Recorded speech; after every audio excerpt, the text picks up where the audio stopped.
이제 가을이라고 느껴지지 않습니까?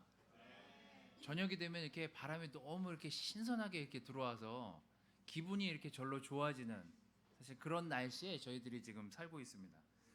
그래서 참 요즘 더 많이 감사한 시간이 아닌가라는 생각이 들었습니다. 추석 때 여러분들은 뭘 하셨는지는 모르겠습니다만 저는 가족들이랑 그 1박 2일 이게 음식 차리는 거나 나가서 자는 거랑 비용이 비슷하다는 가족들의 조언에 따라서 우리가 가족들 모두 이렇게 밖에 나가서 1박을 했습니다. 그래서 그 사진을 좀 가족들은 아무도 안 나옵니다. 또 자기 허락 없이 또 사진 올렸다 그럴까 봐 또 내가 자 오늘 제목은요 하나님을 닮은 사람이라는 제목으로 정했습니다. 제가 왜 이 제목을 정했냐면요 제가 묘하게 가족들을 이렇게 만나면 느껴지는 게 있어요. 친척들을 만나거나 가족들을 만나잖아요. 그럼 항상 이런 얘기들이 오고 갑니다. 넌 정말 아빠를 닮았다. 넌 할아버지 닮았어. 넌 엄마를 많이 닮았네.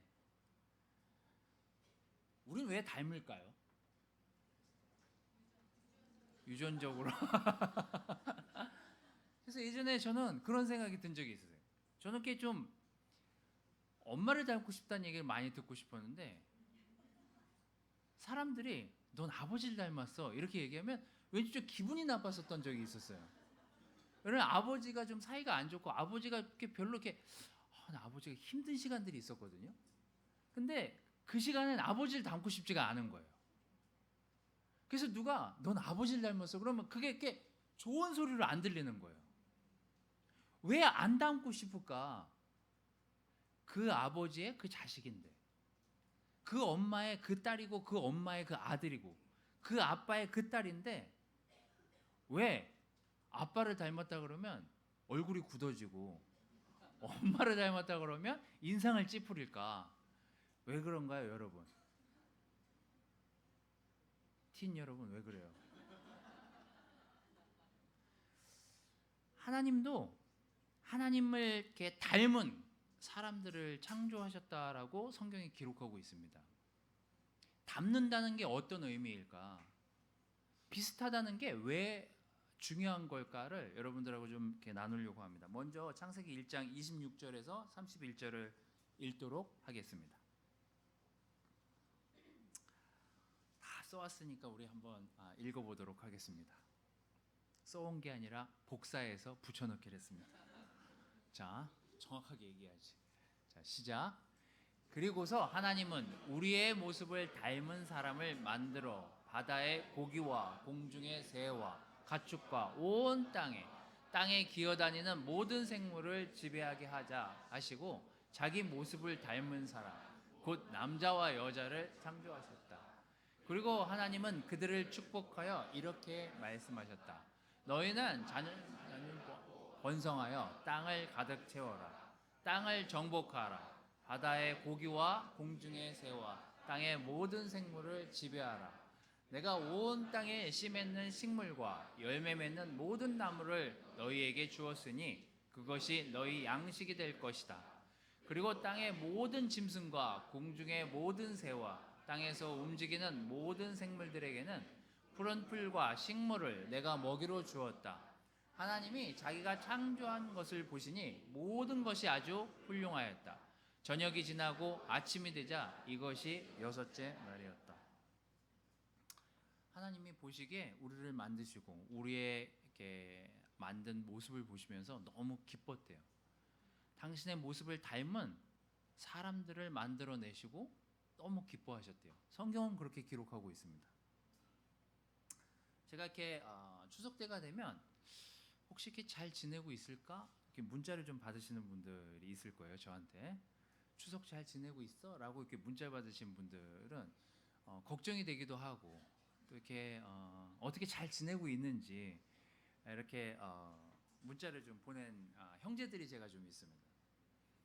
그 중에 이렇게 못 지내서 연락을 보낸 게 아니라 좀 이렇게 바쁠 것 같아서 문자를 보낸 형제가 있는데 우리 김성욱 형제한테 제가 문자를 보냈어요. 왜냐면 애가 나올 때가 돼서 얘가 이렇게 바쁠까 좀 걱정에 사로잡혀 있지 않을까. 그래서 문자를 보냈어요. 어떻게 추석은 잘 지내고 있습니까? 그랬더니 마음이 분주합니다. 뭐 이제 애가 나올 때도 됐고 뭐 이제 회사도 막 이게 막 일이 막 겹치다 보니까 마음이 분주한 것 같습니다. 이제 이렇게 하면서 그런데 참 이게 뭘 준비하려고 하다 보니까 힘든 일들이 많더라. 그러면서 한 얘기가 애 이름 짓는 게 이렇게 힘든 줄 몰랐다. 이렇게 이제 문자를 보냈어요. 그래서 제가 그 밑에 댓글을 달았어요. 그것만 힘든 게 아니다. 격려를 줬어야 되는데 제가 앞으로 힘들 일이 더 많을 것이다. 이렇게 격려를 주려고 문자를 보냈다가 제가 격려 안 되는 이렇게 답변을 달아가지고 하여튼 마음을 잘 지켜라 이렇게 잘 정리하고 이렇게 끝을 내긴 했습니다. 여러분 하나님이 우리에게 동물들 이름을 짓게끔도 하셨어요. 저는 저희 고양이 이름 짓는데도 어려웠거든요. 물론 우리 애들이 이렇게 막 지었지만 이름을 짓고 무언가 거기에 의미를 부여한다는 것도 굉장히 어려운 일이에요. 근데 하나님의 형상대로 사람을 만드시고 이 땅에 있는 것들을 지배하게 하시면서 그것들을 관리하게 하시고 그것들을 따서 먹고 생활하도록 우리를 그렇게 설계하셨어요. 그래서 우리가 그런 것들을 잘 보고 있으면 우리가 얼마나 하나님을 닮은 사람인지를 알 수 있습니다. 그래서 제가 좋았다라고 하는 것들을 제가 지금부터 보여드리도록 하겠습니다. 첫째 날 제가 거른대고요. 둘째 날 제가 거른대요. 첫째 날 좀 비가 왔고 둘째 날은 굉장히 화창했습니다. 추석 당일이에요. 왼쪽은 남이섬입니다. 별로 안 좋았어요. 왜냐하면 사람이 엄청 많더라고요. 왜 이렇게 사람이 거기 외국 사람들이 그렇게 많은지 도대체 뭘 보고 거기 와서 그 뭐 볼 게 있다고 거기 와가지고 배를 타고 들어와서 15분 배를 타고 들어와서 저걸 보는지 모르겠지만 자기네 나라에도 저런 게 많을 텐데 하여튼 좀 이렇게 조용한 데를 찾고 싶었지만 가족들이 모두 들어가서 이렇게 막 걸어 다니다 보니까 여기 이제 가장 한적한 곳을 제가 이렇게 사진을 찍었습니다. 제가 진짜 좋았던 건 둘째 날이에요. 첫째 날 이게 가족들이랑 그 인근에서 잠을 자고 아침에 이렇게 딱 눈을 떴는데 아침 6시 한 40분쯤 됐어요.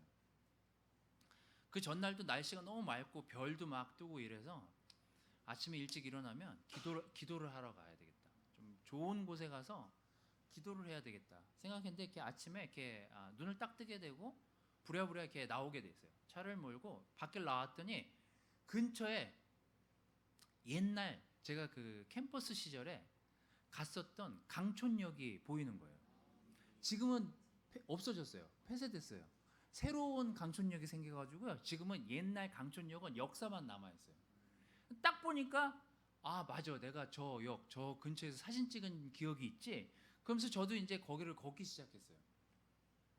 제가 꼭 추천드리는 장소입니다. 주말엔 가지 마세요. 제가 인터넷 찾아봤더니 여기도 다 알려진 곳이더라고요. 나만 몰랐어요. 가는데 이게 지금 철로인데 철길을 없앤 거예요. 여기서 백양리역이라는 곳까지 한 3km, 3.5km가 이렇게 그냥 길이 이렇게 나 있습니다. 철길을 걷은 채로 사람이 아무도 없었어요. 갑자기 기도를 하게 됐어요. 아니 기도를 하게 이렇게 마음을 먹으려고 했던 게 아니라 그냥 자연스럽게 막 기도가 나왔어요. 너무 아름다웠어요. 그래서 제가 막 혼자서 별짓을 다 했어요. 제가 나중에 가족들한테는 보여줬어요. 제 얼굴이 나오는 사진들이라 여러분들한테는 좀 부담감을 느낄까봐 제 이렇게 사진은 거두고 막 이렇게 제가 사진을 찍었어요. 영상을 찍었는데요. 막 물소리가 새소리, 물소리밖에 안 들리는 거예요. 그럼 처음에는 막 기도가 나와요. 그 다음에 뭘 했을까요? 찬양을 하게 돼요. 굉장히 자연스러워요. 이런 행동들이. 백양리역에 오면은요, 거긴 철로를 남겨놨어요.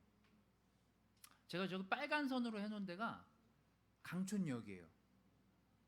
여러분 옛날에 이렇게 기억을 되살려 보면 이렇게 기억이 나실 분들이 있을 거예요. 제가 여기서 그걸 보고 저기 강촌역이다. 그러고선 걷기 시작해가지고 여기까지 이제 쭉 걸어오기 시작한 거예요.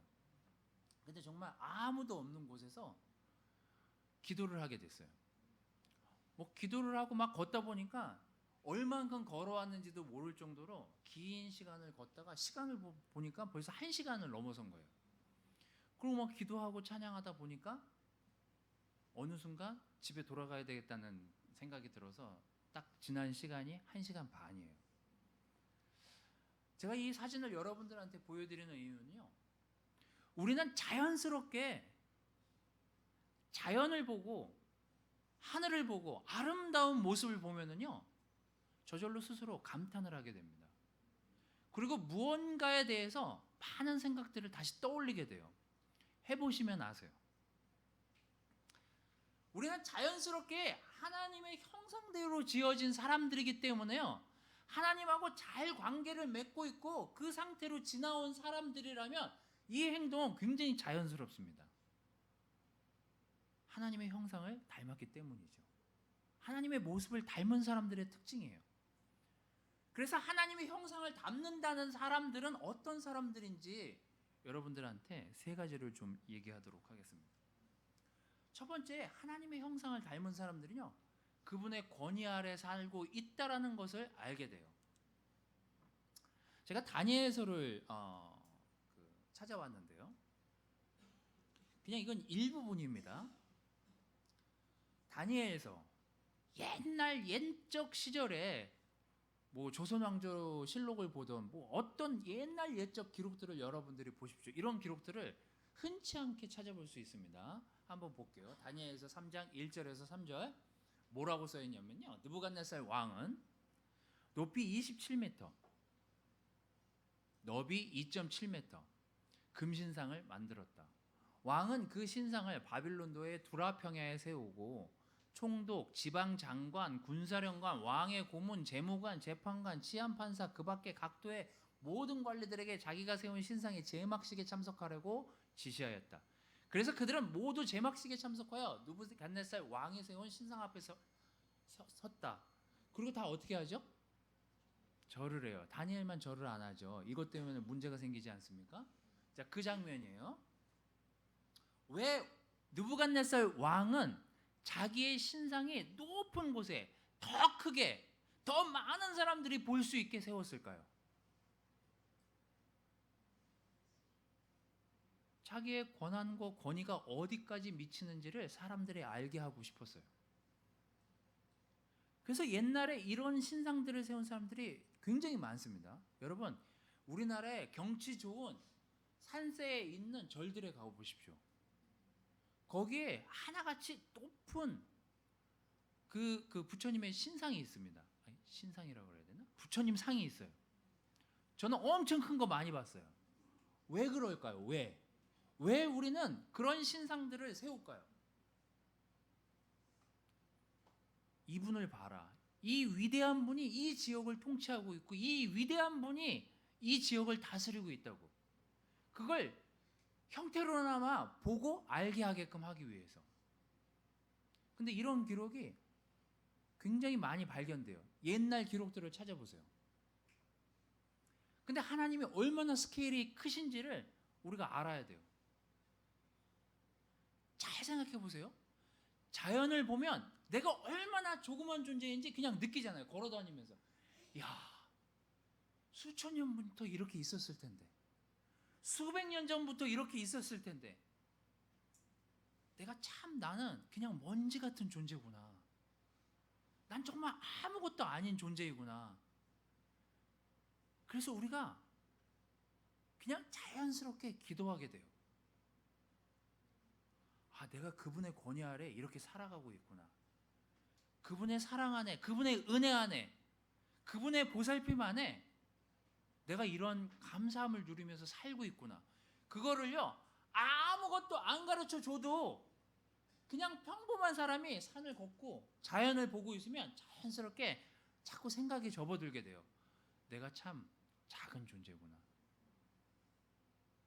하나님은 우리에게 뭐 커다란 신상, 뭐 이런 것들을 짓지 않아도요, 자연스럽게 우리가 그분의 권위 아래 있음을 우리는 느끼게 돼요. 그냥 자연을 보고 이렇게 삶을 지내고 있노라면. 그래서 제가 걷다가 느끼게 됐어요. 내가 왜 기도하고 있지? 내가 왜 갑자기 찬양을 하게 됐지? 그냥 자연스러웠어요. 자, 자연스럽지 않다고 생각하는 분들을 위해서 제가 나중에 또 이것도 설명드릴게요. 왜 안 자연스러운지. 하여튼 전 자연스러웠어요. 우리가 그분의 영향력 아래 살고 있고 그분의 권위 아래 살고 있다는 걸 인정하는 순간 우리는 자연을 보면서 기도하지 않을 수 없고 우리는 물소리를 들으면서 찬양하지 않을 수 없는 존재로 지어졌습니다. 그게 우리예요. 그래서 여러분, 이 가을에 낙엽이 질 때 땅을 보지 마시고 나무를 잘 들여다보세요. 일에, 컴퓨터에, 내 핸드폰에 몰두하지 마시고요. 하늘을 보세요. 나무를 많이 보시고요. 물소리를 많이 들으세요. 그리고 좀 답답한 것 같으면요, 잠시 접어두고 밖에 나가세요. 그래서 막 걸어다니면서 자연을 보면서 사람들을 보세요. 우리가 얼마나 안정감 있는 존재로 태어나는지. 그래서 저는 우리 태원이 형이 우리 창재 형제가 세례 받을 때 올라와서 뭐 창재 어록이라고 하면서 막 얘기했을 때 한 얘기 중에 제가 아직도 기억에 남는, 왜냐하면 저도 똑같은 경험을 했기 때문에, 세례를 받고 저는 그날 서초동 목동에서 세례를 받고 서초동을 갔거든요. 사무실이 서초동에 있어서 정말 세상이 달라 보여요. 같이 있는 지하철 안에 있는 사람과 나와도 너무 달라 보이고 정말 세상이 너무 환한 모습으로 보였어요. 내가 이제 새롭게 살 수 있구나. 그거 하나 때문에. 하나님의 권유 아래, 하나님의 그런 감사함 아래 내가 살게 됐구나. 그런 경험 안 하셨어요? 안 하면 이따가 왜 그런지 알려드릴게요.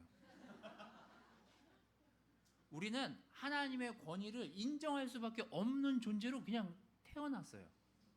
그냥 자연스러운 거예요. 그래서 우리가 하나님의 권위를 인정하면서 살면 모든 것이 새롭게 보이고 아름답게 보이고 좀 내가 어떻게 살아야 되는지를 알게 되게 자각할 수 있게끔 만들어진 존재예요.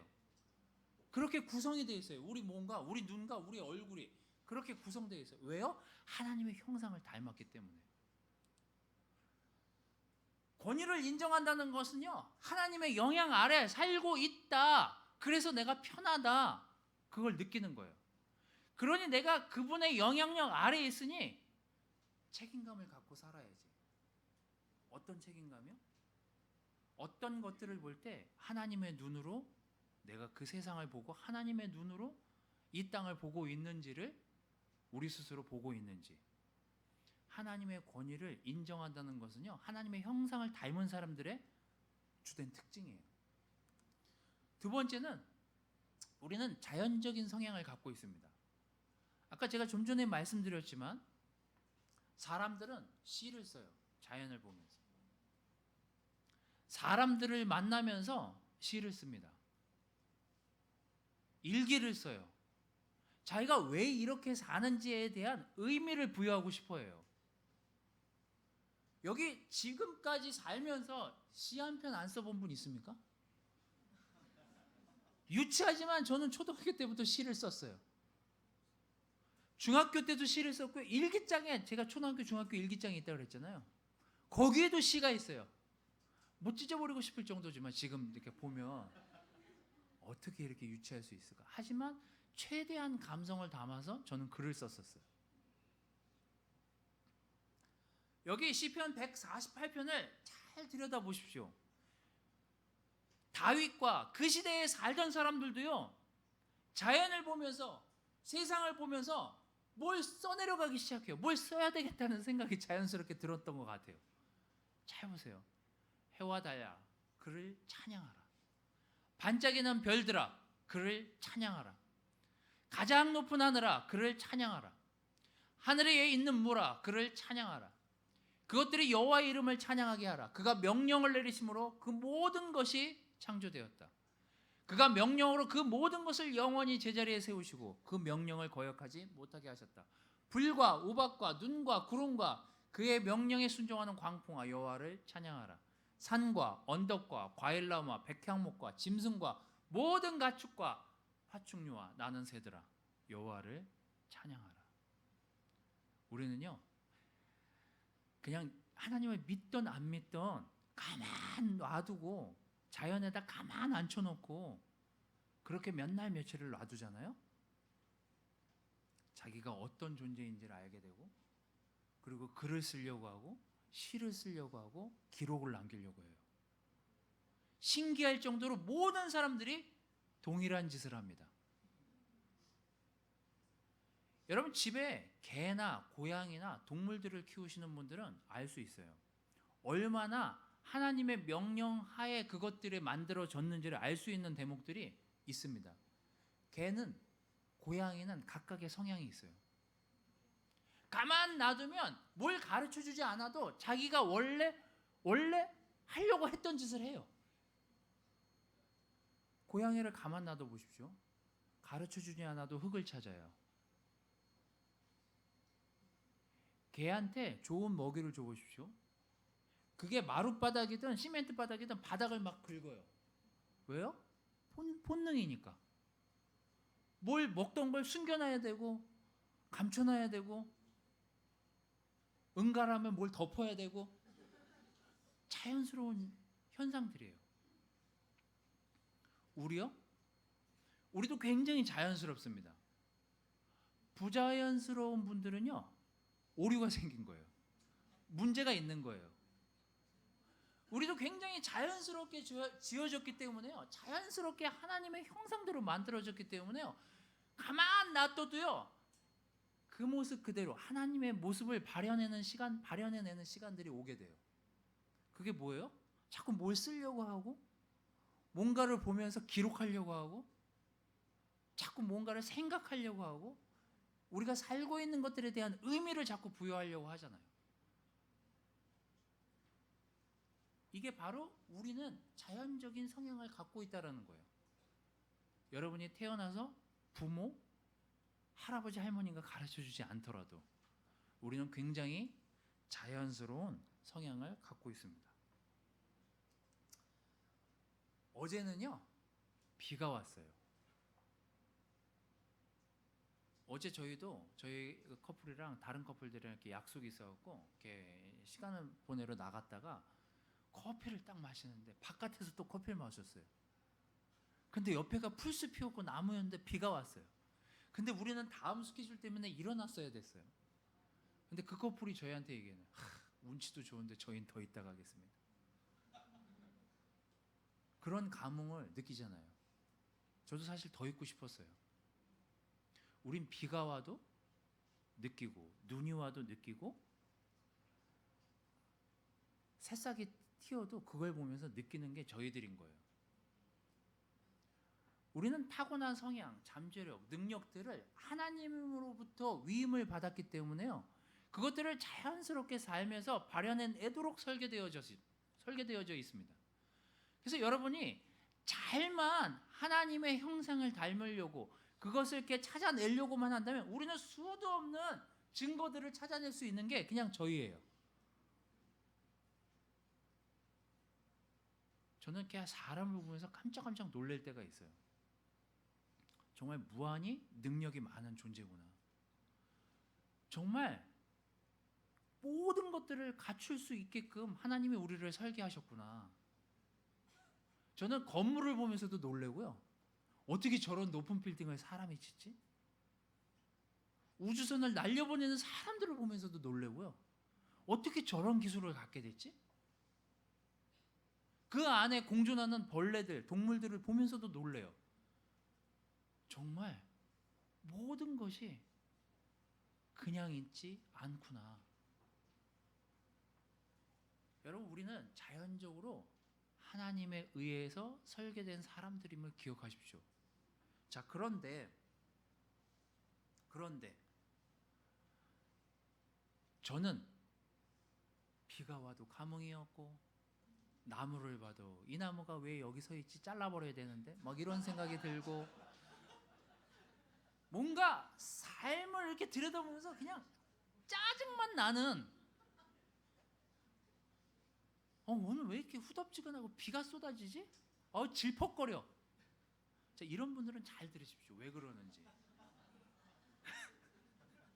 왜냐하면 우리는 죄인된 모습으로 서의 인간을 살고 있기 때문에 그런 것들이 가리워져서 하나님의 성향을 지워버리고 잊고 살 때가 많아요.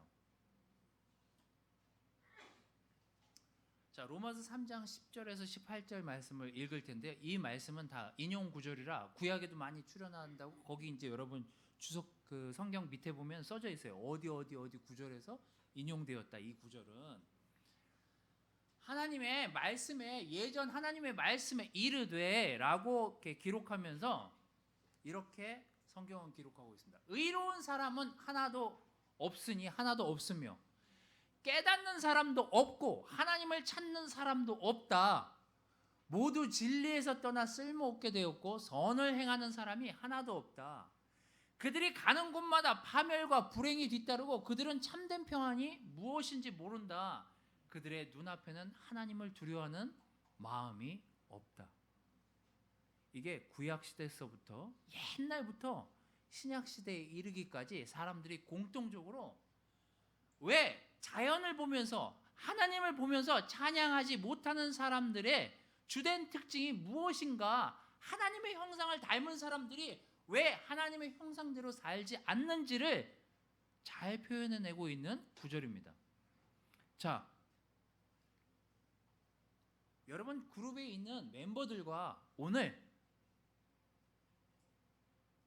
이 모임이 끝나고 식사를 하러 가서 이렇게 밥을 먹으면서 얘기를 나누십시오. 그러면서 이렇게 얼굴을 천천히 들여다보세요. 어떤 사람은 잘 웃지 않습니다. 어떤 사람은 못 씹은 얼굴처럼 이렇게 뭐가 이렇게 삶에 문제가 걱정 관심이 많은 사람처럼 앉아 있어요. 왠지 아세요? 죄가 마음을 가리고 있기 때문이에요. 죄가 눈을 가리고 있기 때문에 힘들어요. 같이 있는 게 그냥 불편해요. 원래 우린 그런 존재가 아니었거든요. 근데 마음이 무거운 사람들의 특징은요, 같이 어울리질 못해요.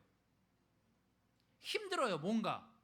근데 티를 안 내려고 하다 보니까 썩소를 짓게 되고, 뭔가 이렇게 쉐어링 하자 그러면 쉐어링도 하고 싶지가 않고, 뭔가 다 부정하고 싶어요. 왠지 알아요? 죄 때문에 그래요. 죄인된 우리의 모습을 벗어 던지고 하나님의 모습을 봐야지, 이제 그때부터 하나님의 형상을 닮은 모습들이 출현하고 발현되도록 되어서 설계되어진 사람이 우린데, 무언가 무겁잖아요? 마음을 짓누르고 무언가 불편해요. 근데 그러면 하나님의 형상을 닮을 수가 없어요.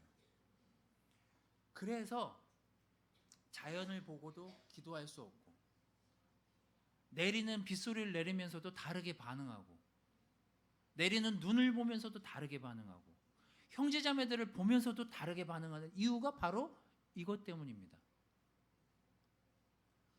우리는 죄인된 인간의 모습을 계속해서 덧입고 있는 이상 하나님의 형상을 닮아갈 수가 없어요. 이게 우리가 하나님을 찾아야 되는 이유이기도 합니다. 다시 하나님의 형상을 되찾으려고 노력해야 되는 이유가 바로 여기 있어요. 뭔가 삶이 힘들어요. 뭔가 삶이 불편하고 문제가 가득하고 걱정투성이에요. 이 땅에 살고 있기 때문에 일어나는 일들이에요. 아담이 왜 힘들게 살았을까요? 하나님의 놀라운 형상대로 창조되었지만 그는 죄를 지었어요. 그래서 숨게 되고요, 즐기질 못하고요, 기뻐하지 못하게 돼요. 함께 있는 게 힘들어요. 하나님하고 함께 있는 게. 그러다 보니까 불편해요. 하나님의 형상을 닮은 사람들이랑 같이 있으려니 힘들어요. 불편하다고요. 그게 당연한 거예요. 왜요? 죄된 모습을 벗어던지지 못하니까요.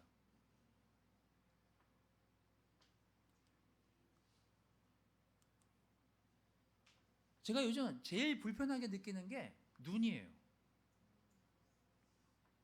정말 이렇게 눈이 이렇게 침침해지는 게 이렇게 불편한지 최근에 너무 많이 느꼈어요. 밤에 지금은 이제 좀 돋보기 안경인데도 도수를 좀 맞춘 돋보기 안경을 지금 이렇게 책 볼 때마다 쓰는데, 제가 성격이 급한 사람이라 짜증이 그냥 쉽게 나는 사람이에요. 성격이 급해요. 그래서 전 죽을 때가 걱정이에요. 사실 죽는 생각을 많이 하지만 저는 돋보기 안경을 쓰잖아요. 돋보기 안경을 쓰시는 분들은 아실지 모르겠지만 엄청 피곤해가지고요. 오래 책을 읽으면 눈이 막 아파요. 그 눈이 막 너무 이렇게 무거워가지고 안경을 벗게 되고 갑자기 성질을 부려요. 아, 짜증나. 근데 이제 낮에는 좀 나아요. 낮에는 이제 좀 화나고 이렇게 멀리 보고 이렇게 책을 읽으면 좀 이렇게 저녁 때보다는 책을 좀 더 읽을 수 있는데, 저녁 때는 막 답답한 거예요. 불을 막 다 켜고 우리 애들이 막 그 검은 불빛에도 그 조그만 글씨 막 읽고 있는 걸 보면 그걸 보면서도 짜증이 나요. 근데 여러분, 그게 우리의 모습이 하나님과의 모습에서 배워야 될 점이에요.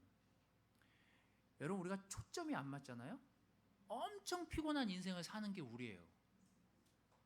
하나님하고 초점이 안 맞잖아요. 하나님의 눈대로 세상을 보지 않고 하나님의 초점대로 사람들을 보지 않고 하나님의 안경으로 세상을 보지 않으면요, 초점이 흐려져가지고 엄청 피곤한 인생을 살아요. 그리고 엄청 괴로워요. 스스로를 괴롭히는 거죠. 로마서 3장 20절이 이야기하는 건 그 뒤에 17절 18절 그 뒤에 나오는 건, 그래서 말씀이, 율법이 우리에게 주는 게 있다고. 우리가 죄인이라는 사실을 깨닫게 해준다고. 그래서 여러분, 성경 말씀을 잘 들여다보십시오. 아, 내가 죄인이로구나. 책들을 잘 들여다보세요. 내가 죄인이구나. 그래서 내가 하나님한테 붙어 있어야 되는구나. 하나님이 계속해서 우리를 치유하시려고 하고, 하나님이 계속해서 당신의 형상을 닮은 사람들을 훈련시키려고 하고요. 하나님이 하나님의 형상을 닮은 사람들이 계속 하나님을 향해 올 수 있고 볼 수 있도록 계속해서 여러분들에게 많은 것들을 보여주십니다. 하지만 우리의 눈과 귀가 가려져 있어서 그런 것들을 제대로 보지 못한다면 우리는 아무 감흥 없는 사람으로 그냥 평생 살 거예요. 전 답답한 인생을 사는 사람들을 많이 봐요. 자연을 보면서도 기뻐하지 못하고 좋은 사람들을 만나서 어떤 게 좋은 것인지도 분간하지 못하는 사람들을 저는 많이 발견합니다. 여러분, 우리는 죄인된 인간의 모습을 하고 있기 때문에요, 우리가 그것을 파헤치고 제대로 된 안경을 쓰고 하나님을 봐서 제대로 된 초점을 맞춘 상태에서 하나님에게 훈련과 치유를 받지 않으면요, 절대 하나님의 형상을 닮아갈 수 없는 이 땅에 살고 있기 때문이에요. 그래서 여러분, 저는 예수님이 오신 이 땅에 오신 것에 대해서 우리는 감사해야 돼요. 예수님이 우리를 위해서 이 땅에서 피 흘려 주신 것에 대해서 우리는 많이 감사해야 돼요. 우리는 예수님을 보면서 직접적으로 하나님이 우리를 얼마나 사랑하시는지를 느끼게 되잖아요. 저는 이 추석 명절이 끝나고 제가 어제 이렇게 와이프랑 기도하면서 빨간 날씨가 많았으면 좋겠다. 우리 모두의 바람 아닙니까? 빨간 날씨가 없어질 때마다 너무 힘들어요. 빨간 날짜. 날씨. 감사합니다. 수정해 주셔서. 빨간 날짜. 근데 또한 감사드리는 것은 이 날이 끝나고 다른 사람들을 만나게 되면서 그 사람들에게 그들의 잘못된 초점을 바로잡을 수 있는 그런 접촉점을 만들 수 있는 시간을 또한 우리에게 준다는 것에 대해서 그 시간 또한 감사해야 되겠다는 생각이 들었습니다. 여러분, 우리는 이미 많이 고침을 받은 사람들이에요. 우리의 눈과 마음과 생각들이. 그렇다면 여러분, 우리가 하나님의 형상을 닮았다는 건 정말 감사해야 될 일이고 기뻐해야 될 일이에요.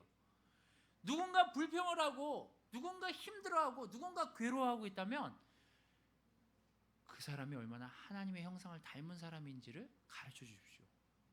우리가 얼마나 하나님의 형상을 따라 살아야 기쁜 삶을 살게 되는지를 여러분 많이 가르쳐 주십시오.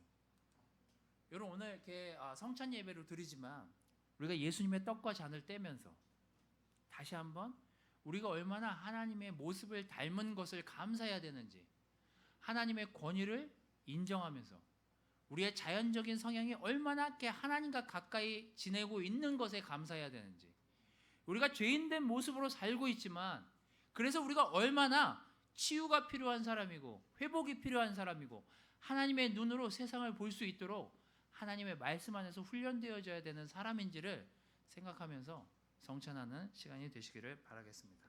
제가 기도하고 성찬하도록 하겠습니다. 오늘은 성찬과 헌금을 같이 하도록